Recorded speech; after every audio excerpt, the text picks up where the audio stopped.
Hello, everyone. Welcome to our job community. My name is Tomomi, Program Manager on Google Earth Outreach team. My name is Devaja, Program Manager on Google Earth Outreach. This is a special session for and by Jofogo community members in APAC. We will be sharing with you the recap and then highlight of the main programming today, followed by a thematic lightning talk series. Devaja, what happened to today's main programming? Oh my God, where do I begin? Today we kicked off the summit with Rebecca's keynote, and it was so inspiring. She shared a video highlighting members of the GeoFood community, which got all of us so emotional while watching. To quote Rebecca, this is a year about celebrating the impact that all of us have had over the last decade, not just as individuals, but as a collective. Since the first Geo for Good summit in 2011, we've grown up together. Today, we continue to remain connected by our collective mission, which is to make the world a better place. Yeah, that's so true. And I would like to echo what she said that the real secret is not the technology, it's actually all about you, our community who is enabling informed, equitable, and inclusive decisions and then are all collaborating and learning from each other. That I means couldn't it sounds like what Joe for Good is all about. Absolutely. I couldn't have said it better. And as a special thank you to our community for being so awesome and for playing an invaluable role in shaping our products, we're giving all registered summit attendees trusted tester access to early features and products that were announced today. So please keep that feedback coming. We really do listen. How exciting! Okay, please tell us what's new, Devja. Yeah, let's start with Google Earth. But before I talk about new features, let me tell you about the biggest update of this year. We launched time lapse, which is 37 years of data and 24 million satellite photos to create an entirely new 4D world to explore. We created thematic guided tours in Voyager in partnership with Carnegie Mellon University's Create Lab and also put out 800 free, public, and ready to use time lapse MP4 videos that you can go in and download. Yeah, those tours and videos are so powerful and ready to use in your project and classroom activities. That's just the beginning. We have three exciting new features which users can also explore under the Trusted Desktop program. First, you can bring your existing KMLs into cloud in New Google Earth. Converting KMLs to Earth Cloud projects means that you can collaborate on projects and access them from anywhere, even on mobile. Second, Creation Tools is coming to mobile platforms. You can create maps right on your mobile device and save them to collaborative cloud based projects. This will be available for trusted testing on iOS today and will be coming to Android in the coming weeks. Finally, we now support the Apple Pencil on iPad. This is really helpful if you want to mark up maps or measure an object in Google Earth. Wow, so much exciting stuff. To access those exciting features, please check email from us to find out how to apply for the program. Devja, you did not mention, but we also have already accessible features, right? That's right. You can bring in custom tile sets and visualize them in Earth using tile overlays. Tile overlays use tiled web maps, which is a common standard that can be created and exported from most geospatial software today, including Earth Engine, S3's ArcGIS, and many more. You can also include multiple tile overlays in the same project and set their opacity individually. We've also made it really easy for you to stay organized within your project.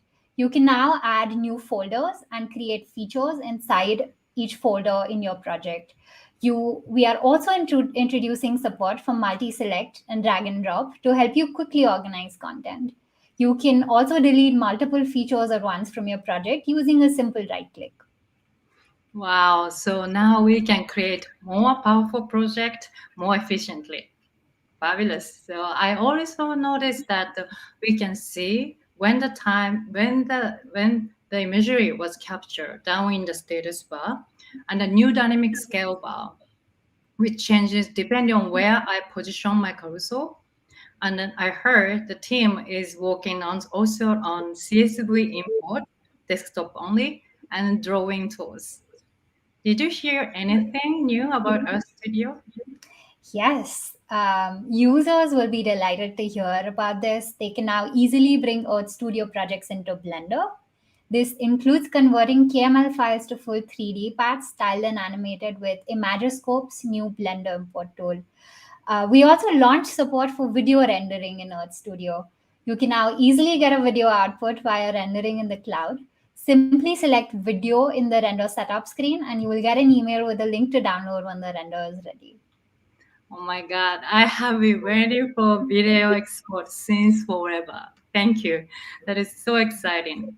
What about us, Angel? First, we're bringing exciting new datasets to Earth engines such as Landsat Collection 2, High Resolution Planet NICFI dataset, Google Resource or Open Building dataset in Africa, and Cloud to Streets 15 years of global flood data. We've also drastically reduced the time it takes for you to get imagery down to only 12 hours after the provider releases them. Second, we're working on major updates to scalability, be it scalable raster storage via COGS in Google Cloud Storage or faster scalable visualizations of vector datasets with fixed content. We've also introduced the joins feature for developers who are looking to relate and analyze disparate datasets and introduce clearer error messages in Earth Engine and a new tasks UI. And an exciting update from Earth Engine apps, which all of you learned about last year, is that it's not experimental anymore and provides you better branding control for your app. Oh my, of 900 GDE expert globally. Another major announcement was US Engine private preview for government and then commercial. The goal is to extend access to more entities that can help take science into practice. I would like to emphasize that the US Engine still remains free for nonprofit, academic, research, and education use, and we will continue to invest in impact aligned features, datasets, and then partnerships, and also formalize a grant process to request additional resources. That is awesome. Last but not the least, Dynamic World, our global 10-meter land cover classification based on Sentinel-2, will soon be made available to the community. We also heard an update on the GEO program announced last year with 32 Earth Engine projects across 22 countries that are tackling global challenges related to climate and disaster. I'm excited to share that they've started to see early impacts and publications already and are waiting for more to come next year. Wow, me too. Anything interest in crisis response, Devaja? Yes, the crisis response team has been hard at work. They announced improvements to public alerts, which is the authoritative crisis information that users see in Google Maps and search. We launched improved flood alerts in Bangladesh and also added new map visualizations to Google search. In October, we launched new earthquake and typhoon alerts in Japan via our partnership with JMA. You can now use the wildfire layer in Google Maps to see major fires and access emergency contact information provided by local governments. You can also see data from authorities such as the US National Interagency Fire Center about the fire's containment, burn taker area, and last update time. The wildfire layer is rolling out to users globally across Android, iOS, and web. Our team is also working on an air quality data layer using stations in US, India, and Victoria, which will be available soon. Wow, a lot of things are happening. What about EIA and Plus Code? They were introduced at Joe for Good Summit last year. I would love to learn the new updates. Pluscodes, for those of you who don't know, is our open source digital addressing solution, and they have some really cool updates to share. Firstly, we'd like to announce that the Gambian, Kenyan, Brazil governments, as well as NGOs in India and South Africa, have adopted Pluscodes, and they're seeing early impact of the addressing exercise. We are also making Address Maker, Google's free tool for scale plus code addressing, available for trusted tester access to the community so that you can get started mapping your own addresses. Plus codes have also improved overall Maps user experience for 22 million places with non-specific addresses. You can also now easily find a plus code for your home in Google Maps. I'm also excited to share that EIE emissions data is now available for more than 9,000 cities globally. We've also validated our estimates with ground truth data, and EIE reports over 93% accuracy for transport data, which was verified against actual road measurements. We also launched a $4 million action fund with Google.org in Italy to provide charitable grants to nonprofits, universities, and research institutions that are investing in a greener, more resilient future. We are beginning to see the real world impact of EIE supporting ambitious city climate planning, and this is just the beginning. The team has truly been hard at work in bringing awesome update out. How did the climate science and the communication sessions go? Yes, so we just kicked off our first theme of the summit, and Ali Ratzel, our director of UX, gave the welcoming remarks. Uh, this was followed by the applications in climate science using Earth Engine session, which featured partners who are using Google Earth Engine to build and analyze climate related data sets. For example, air quality, urban heat, climate stress, and more. I also really like the Communicating Climate Change panel hosted by Karen, which featured 5 diverse partners from Liza and Josh, who are helping young people visualize and understand the impact of climate change, to Climate Central's Earth Engine project, showing the impact of people's choices today on long term sea level rise. I also love the use of data visuals by New York Times to show the impact of water level rise in Lake Michigan on Chicago. Last, in the climate justice lightning talks, we saw the use of mapping for equity and justice issues around climate change and the environment, including a really powerful example of the Navajo Nation and NASA teaming up to tackle drought. Wow, thank you, Devaja, for all exciting updates. Just a reminder for the audience, all sessions that we broadcasted today will be available on demand soon. We will notify you once they will be available, so please stay tuned. All right, so now let's move on to lightning talks. Our speakers will introduce how they are using Google mapping tools to address climate change, from accelerating solar adoptions to visualize effect on land and water ocean by climate change. We hope these talks will inspire you to think of new ways you can have an impact with mapping tools. Okay, before we kick off the first presentation, I would like to call your attention to 2 things. First is the QA feature. If you're watching this event live, you can write your questions in the QA section below this page. We will have an opportunity to answer your questions during the QA in the end. If you have specific questions to any speaker, please identify which speaker. The second is the link to the presenter's slide, which you can find below in the resource section. All right, let's begin. Our first speaker is Jai Asundi. Dr. Jai is the Executive Director at the Center for Study of Science, Technology and Policy, CSTEP, Bangalore, India. He is passionate about sustainable development, and his research lies in the area of digital technology for development and in decision support for public policy programs. He is a senior member of the IEEE and an adjunct associate professor in the Department of Engineering and Public Policy at Carnegie Mellon University. Over to you, Jai. Hi, I'm Jai Asundi from CSTEP, and I'm here to talk about our CREST tool, Mapping for Solar PV in India. So the motivation for solar PV generation has been to how do we enhance distributed renewable energy generation and consumption across India. So our sub goal for that was to streamline the decision-making process for individuals to install RTPV on their roofs. They should be able to say, I can estimate the cost for power generation of my RTPV system and calculate the payback period. We also want government entities to look at this tool and say, yes, this is how I can scale RTPV across India.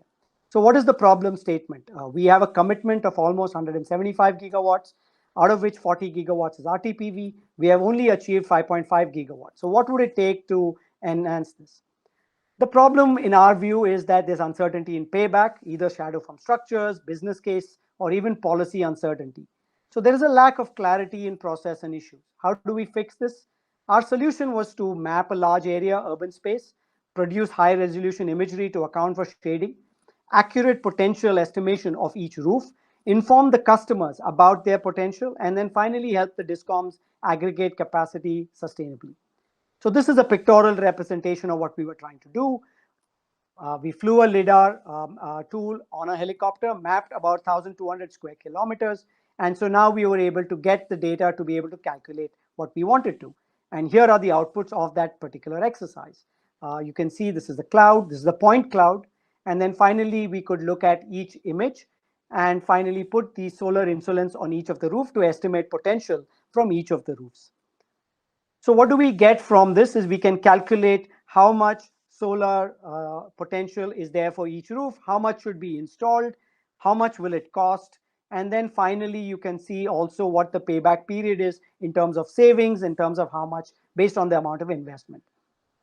So what did we use for this? We used a bunch of Google mapping tools. So when a customer or user wants to find his own house, he will use the Maps JavaScript API. We used the Places API and did a bit of geocoding API. And the idea here was that now we were able to find the house and estimate the potential.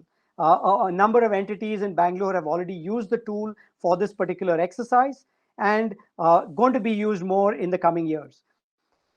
Any piece of advice for other organizations who would like to do this, I would suggest that you use drone-based mapping, can work out really well, and also work with the local discoms because they will make your data rich. What is the way forward for us? We are targeting about 1 gigawatt of solar PV in the BESCOM region. We are mapping new cities in India across multiple states, and we are working with the Ministry of New and Renewable Energy to broaden the program across the country. So thank you very much and look forward to hearing from you. Thank you for your talk, Jai. Such a powerful tools. So I have one question for you.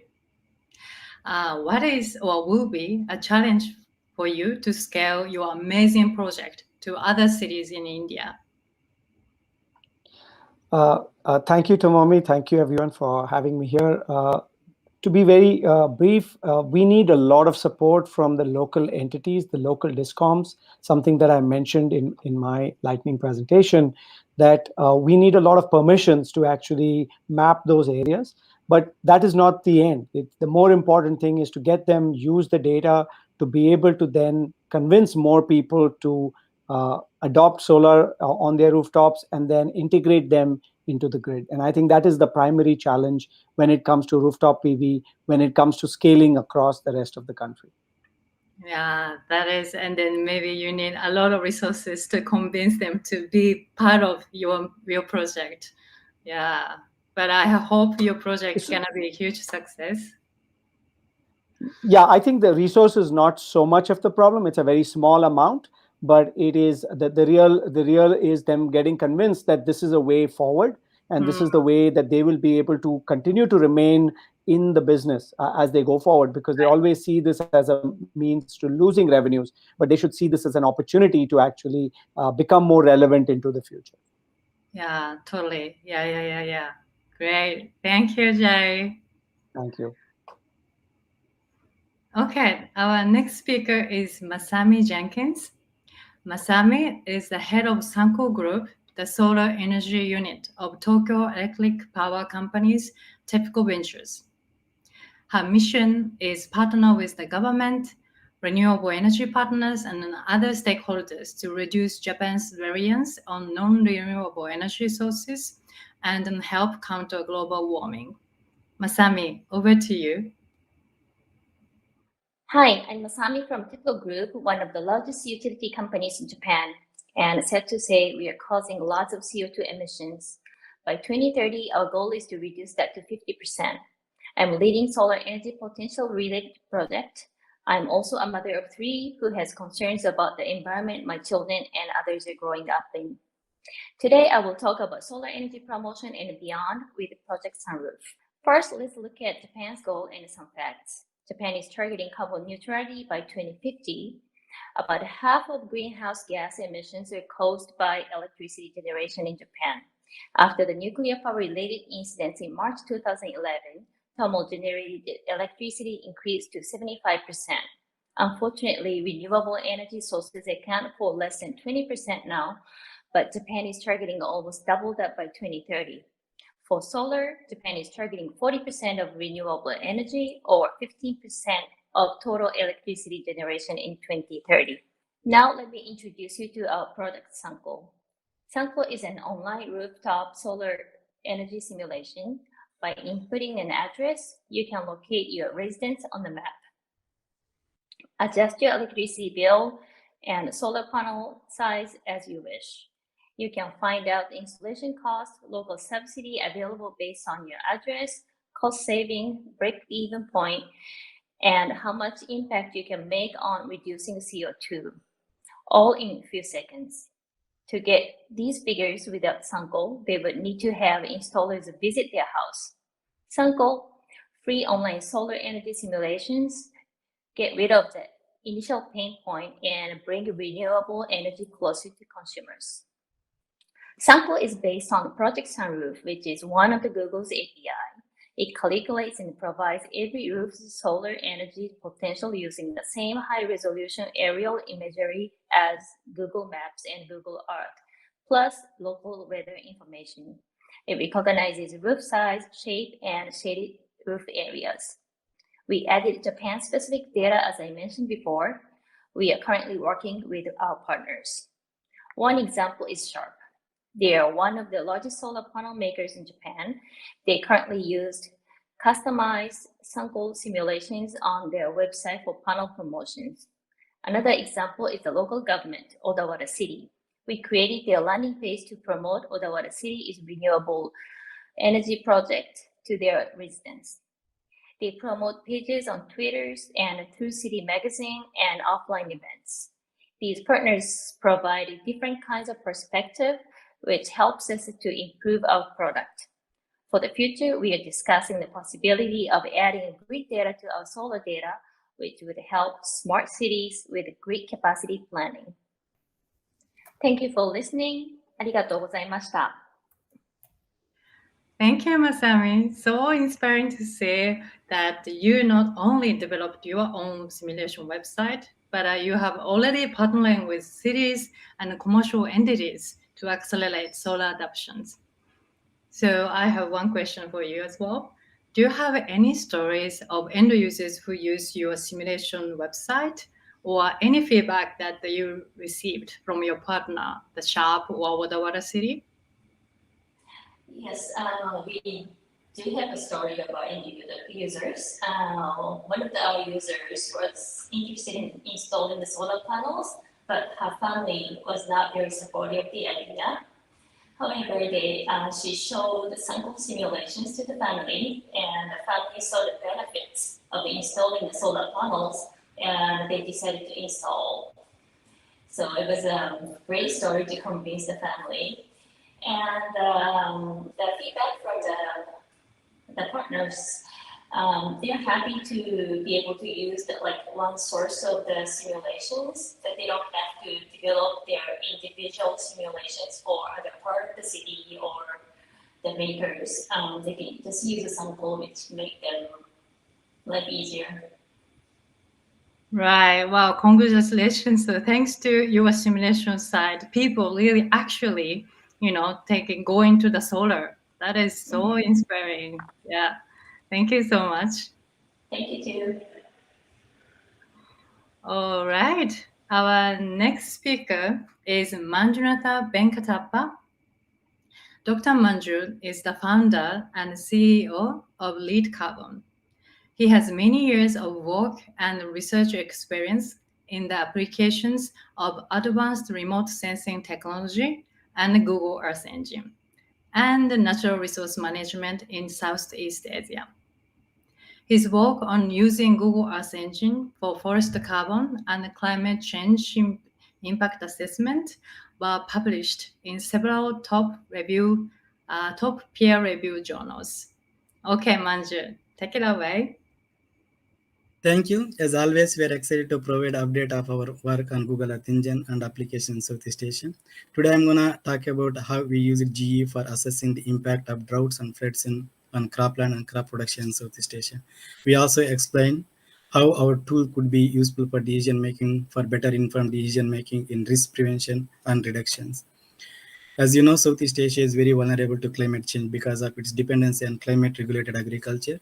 Assessment of such impact could provide effective policy interventions. We divided Southeast Asia into two regions, namely the monsoon climatic region and equatorial climatic regions. We generated about 47,000 grid point of 10-meter resolution for Southeast Asia during the crop growing season. As you can see in the right side graph, drought frequencies largely occurred in both MCR and ECR region between 1990 to 1995. In recently, the drought frequencies increases can seen in MCR and flood frequencies can see in ECR regions from 2010 onwards. We found 27 to 90% damage to crop due to the droughts and up to 34% due to floods. The maps showing here is distribution of droughts and flood event detected in Southeast Asia region between 1980 and 1995 and 2015 to 2019 by country. We found the rain-fed cropland was severely affected by droughts in MCR and floods in ECR. About 9 million hectares and 4 million hectares of cropland was damaged by droughts and floods. We estimated total loss of 20 million tons of crop production between 2015 to 2019. The maps data which represent severity class of droughts and flood condition impact on rain-fed croplands and the level of needed policy interventions by country in the Southeast Asia. We can read more about our work. We published the two papers that we have in Science of Total Environment and Data and Brief. Accordingly, we applied our findings to solve real-world problems by developing a near real-time crop drought monitoring system for South and Southeast Asian region. You can monitor environmental condition from farm to district level. This tool can also be used for educational training and capacity building purpose for monitoring, assessing, and interventions. Our application is still in the demo stage. However, we will make it available online sooner. Another application was also developed to detect the flood areas affected by croplands and urban regions using the Sentinel-SAR imagery in South and Southeast Asian regions. We used Google and LEET technology to geolocate the flooded areas for quickly prevention and response to the crisis. The flooded area showing here in Thailand, the recent floods that October to November. Yes, thank you very much for the opportunity. Thank you, Manju. Oh, such a shocking numbers.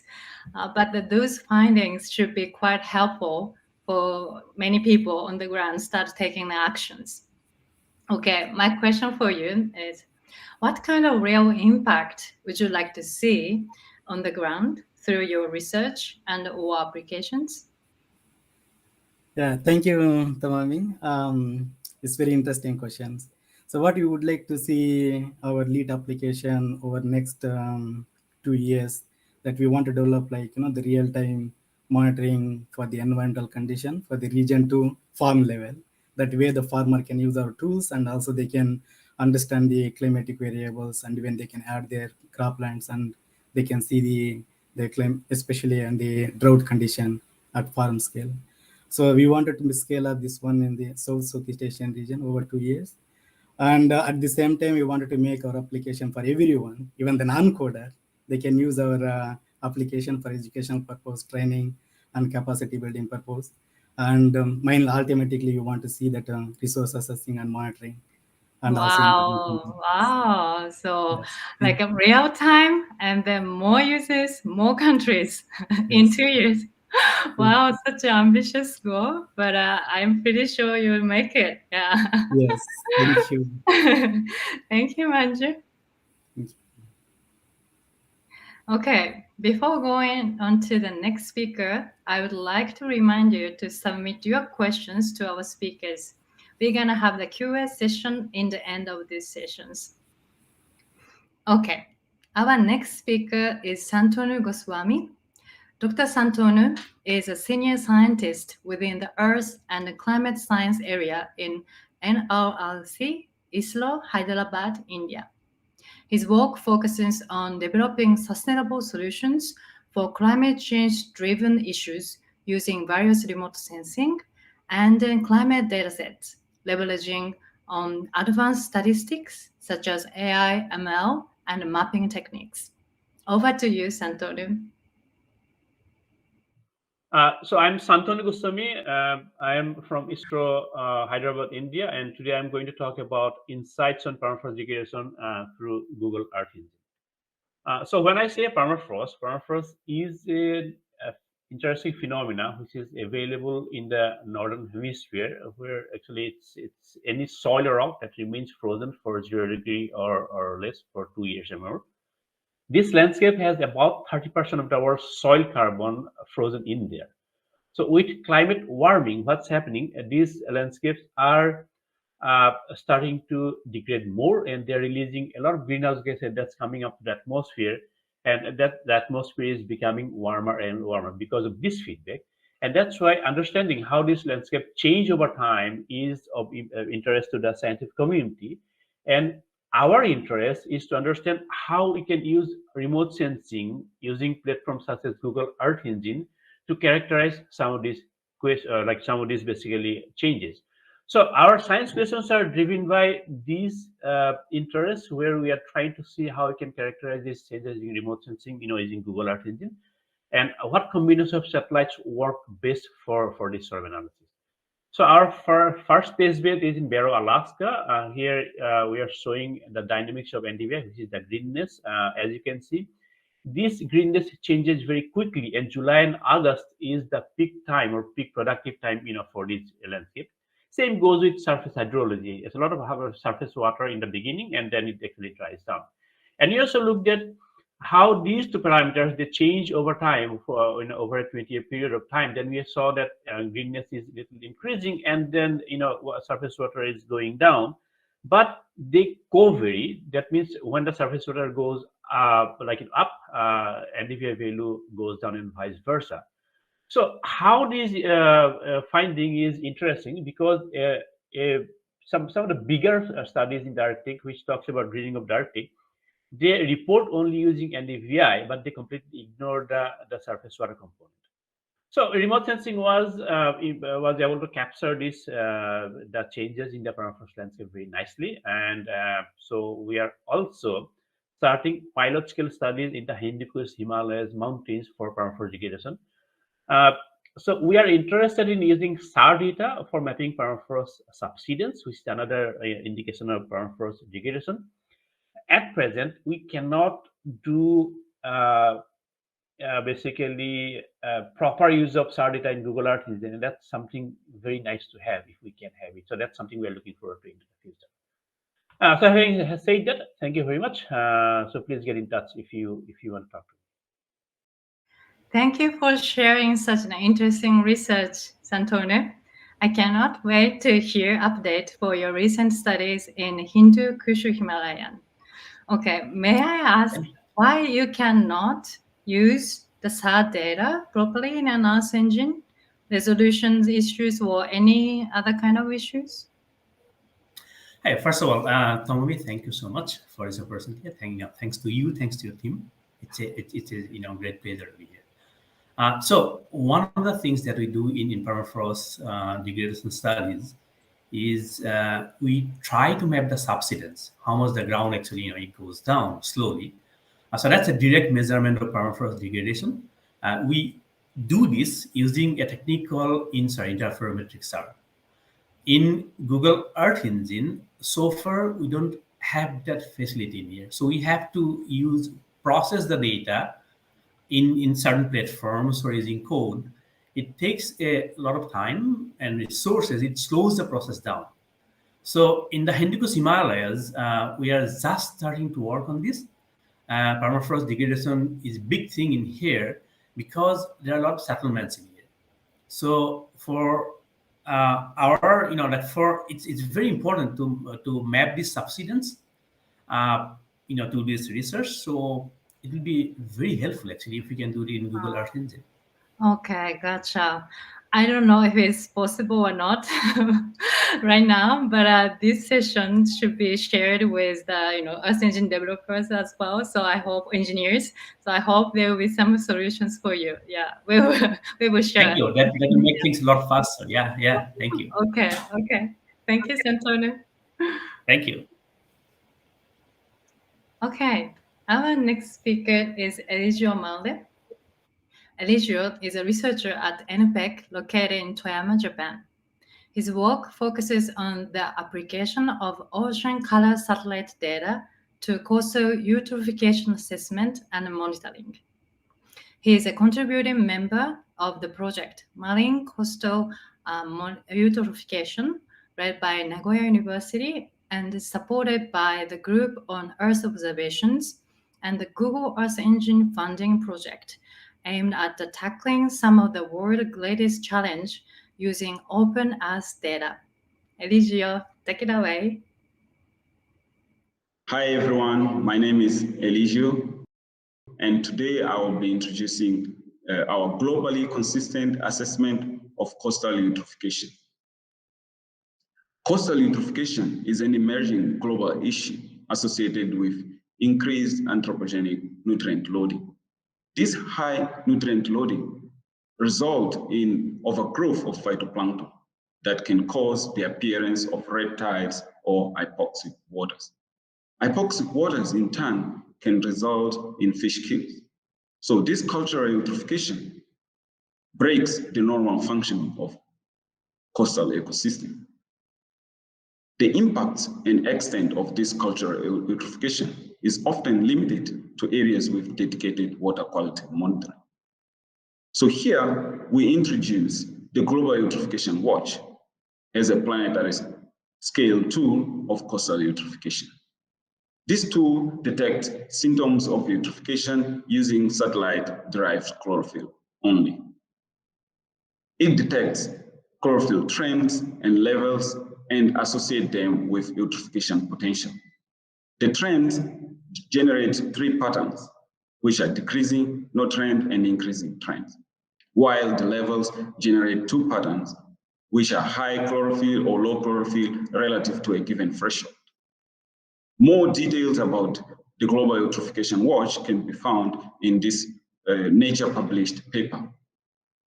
Here we are showing the Global Eutrophication Watch app. On the left side, we have the control panel where we can specify the assessment data set. We can also indicate the trend detection interval as well as the chlorophyll threshold. In the middle part, we have the assessment map. And on the right side, we have the time series of a select point. So this is an interactive assessment tool of eutrophication assessment. The Global Eutrophication Watch is relevant for coastal water managers. It can be used to identify areas in need of preventive management as well as with improving water quality. It's an important index of coastal eutrophication. It was built as a rapid and cost-effective assessment for everyone. We hope that this tool can instigate a concerted action against the proliferation of coastal eutrophication globally. Thank you for your time. Congratulations on the launch of the Global Eutrophication Watch, Eligio-san. I know you have been working on it for years. Congratulations. Okay, Thank one you. question for you. What were the biggest difficulties in launching this app? How did you overcome those challenges? Thank you, Tomomi, and thank you for the chance to introduce our work. The biggest challenge for us was having high resolution, long-term consistent data set of ocean color in Earth Engine. And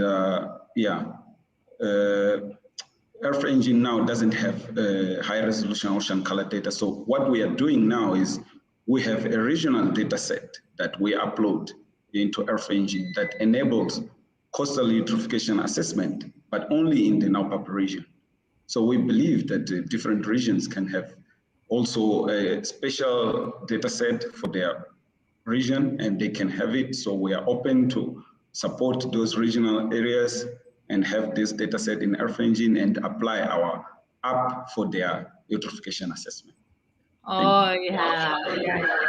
So those for watching this talk, please contact Eligio's. Yeah, you can find his contact on his slide. So please, contact if you're interested in contributing his great applications. Okay, thank you, Eligio-san. Thank you. Okay, our last speaker is Genki Terauchi. Genki is a researcher at NPEC located in Toyama, Japan. His research interest is application of remote sensing in coastal monitoring. He is responsible for management of MAP Seagrass project, a multi-institutional project involving international organizations, universities, research institute, NGOs, and tech companies to contribute to understanding transformation of seagrass habitat in coastal waters. Okay, Genki-san, over to you.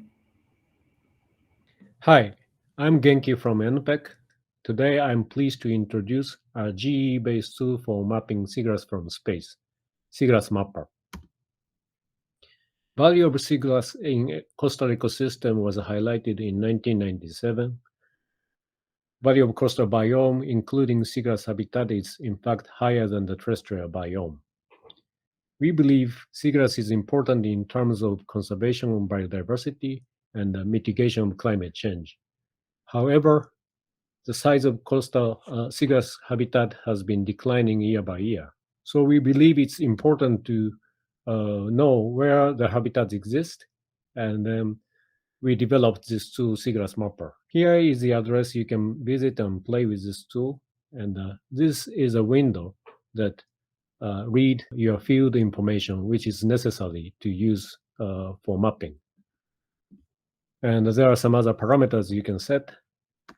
And today I would like to introduce our case study in Nanao Bay. We often go to the fields to collect information on seafloors, and we usually deploy a small underwater video camera like this. And when the water depth is too shallow, we use a standard paddle surfboard to get samples. This is myself collecting samples. So after you obtain the field samples, you classify the seafloors. In this case, I classified into 5 types and aggregate those information in the information package called sample Nanao 1506 asset. So after reading this asset into the Seagrass Mapper, you are able to classify the seafloor. This is an example of to get a seasonal validation of seagrass habitat in 2015, showing the seagrass habitat is being expanding towards summer, but it's being declining in December. So we've been watching these cycles year by year, and also we have been teaching scientists in the Northwest Pacific and Southeast Asia regions. We have an upcoming webinar pretty soon, November 30th to December 2nd. Information will be made available to the public on our website here. So please stay tuned with us. We will be happy disseminating the usefulness of these tools, and very happy to help you map seagrass in coastal habitat. Thank you very much.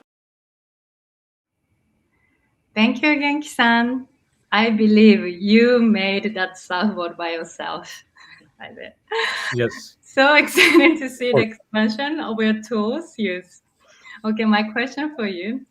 Are you still improving the classification model? So you need more sample data from all around the world? Yes, exactly. We are working on improvement of the classification algorithm. At the moment, we do classification by pixel based, but in the future, we will be making shift to object-based classification. But in any case, we need a huge amount of in situ data to do the evaluation of the algorithm. And we are making a lot of effort in capacity building activities. And in the coming years, we will be teaching young scientists in our region. And also, we are working with international groups so that we hope to obtain a lot of field sample data in a global scale. Thank you. Yeah, thank you. So exciting. So many stakeholders all around the world. Yeah, thank you for doing this. Thank you so much, Thank you. King-san. Thank you very much.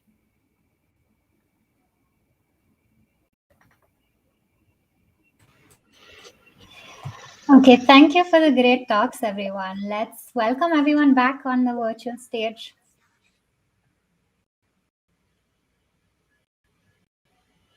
So good to see you. Okay, now let's take a look at the questions from the audience. Okay, I see here our first question is for Masami.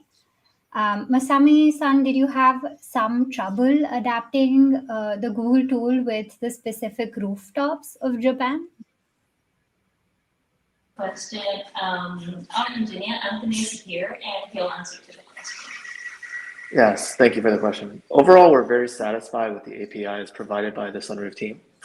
However, a couple of years ago, we had an issue with the rooftops in Kyoto City. The rooftops are very densely packed in this area, and Sunroof would combine multiple houses into one data point.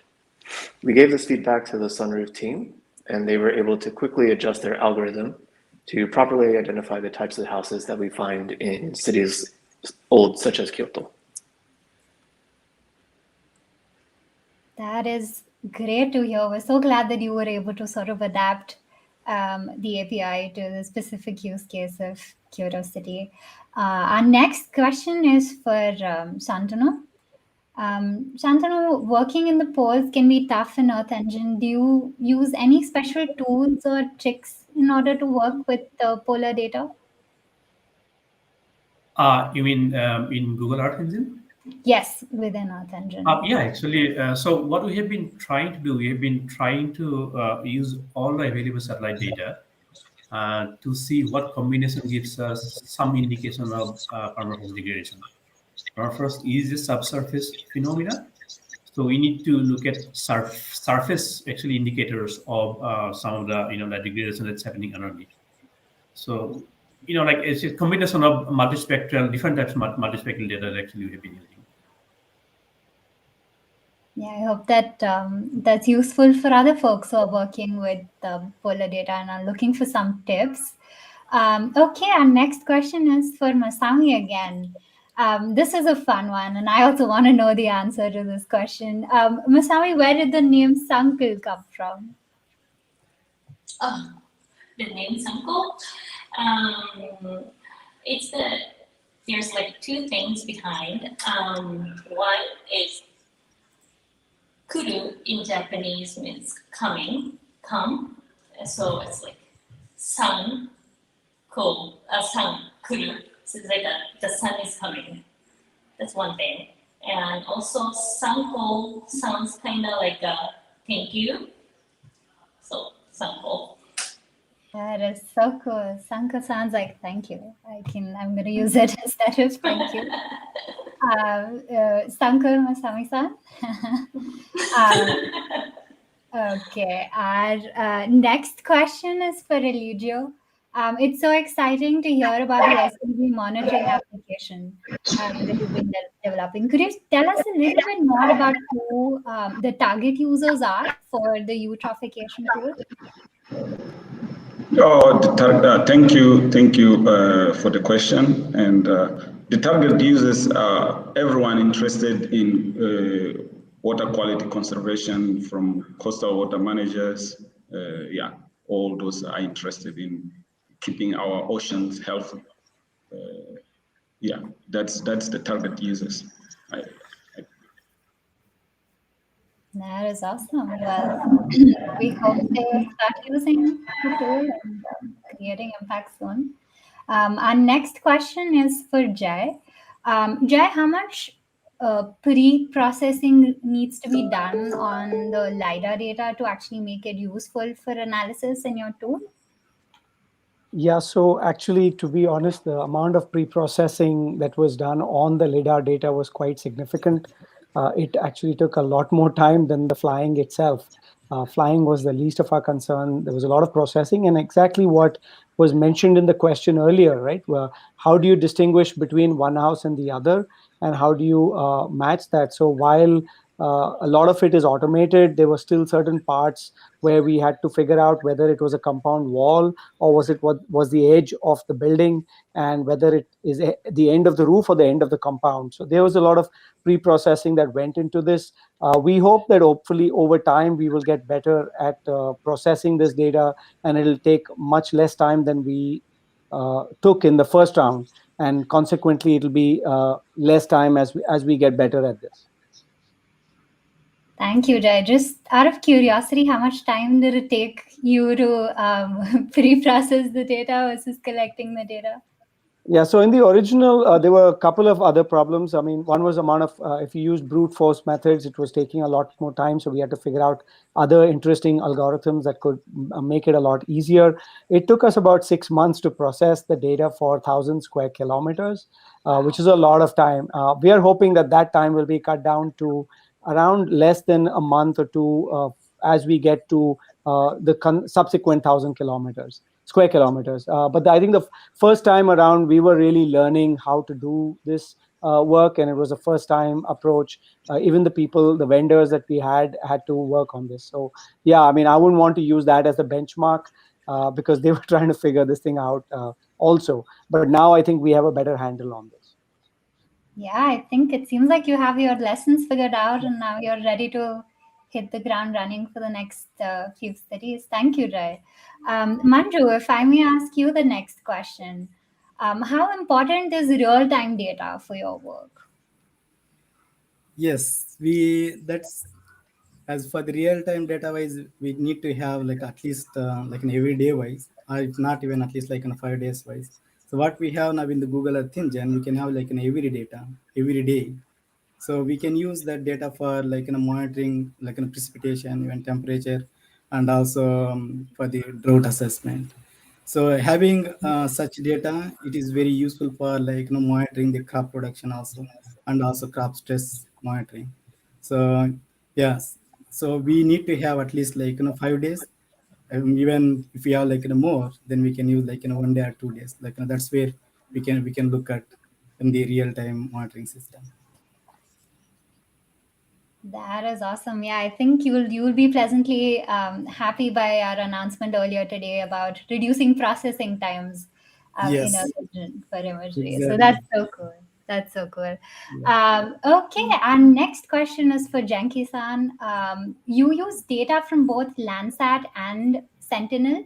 Can you tell our audience how do they compare when mapping seagrass? Oh, comparing Landsat and Sentinel-2? Mm-hmm. Oh, I actually haven't done any comparison between these two sensors. I mean, if you want to do the comparison, you have to have data for the same day. But yeah, so far I don't have any data to do the comparison. But all I know is that because the resolution of Sentinel-2 is a lot higher than some Landsat 8, so it is obvious to get a clear picture of the coastal zone, especially seagrass habitat. Absolutely. Thank you. Maybe to phrase the question a little differently would be when would you recommend that a user use Landsat data versus when would you sort of recommend that they use Sentinel data, especially when it comes to mapping seagrass? Mm. Well, my advice is just to use whatever available data. I mean, it's so hard to get. It's not very easy to get the good images matching your field data. So my advice is whatever available is recommended. Yeah, thank you so much. I think that will be very useful advice. Okay, our next question is for Santanu. Santanu, earlier you alluded to this a little bit, but can you tell us a little more about your INSAR processing stack, and what tools do you use there? Uh, yeah, so now we are actually using something called Snap tool provided by ESA European Space Agency. So that's what actually we use to pre-process the data, and also like do the our insert like interferometry like processing. So the problem with that is we need to process the data scene by scene, right? So we have a restriction on scaling up. In Google Earth Engine, when we process the multispectral data, so it actually, we can uh, do this processing for a much larger area. And we are doing a pilot study in the Ladakh Leh area right now for subsidence mapping. But because we are using this tool, so we are constrained to use this just for a smaller area. We would like to do it in a much larger area. So that's why, without knowing the technicalities, I mean, from the user perspective, it will be a lot helpful for us if we can do this sort of processing in Google Earth Engine. So that's what actually I was trying to raise. Absolutely, thank you so much. And do you run your processing in Google Cloud? Because yeah, I can imagine that would be a lot of processing. And yeah, just to also So acknowledge, no. yeah, no, not for now. No. Okay, I see. Got it. But no, thank you so much for your feedback. The team is definitely listening. And as Tomomi said, we're excited to have your inputs as well in how we shape our products. Okay, I would just end on our last question for today, which is for any of you who want to share your advice on an inspiring note. What inspires you to keep going when the going gets tough? So I won't put anyone on the spot, but yeah, I would like to invite anybody who wants to share.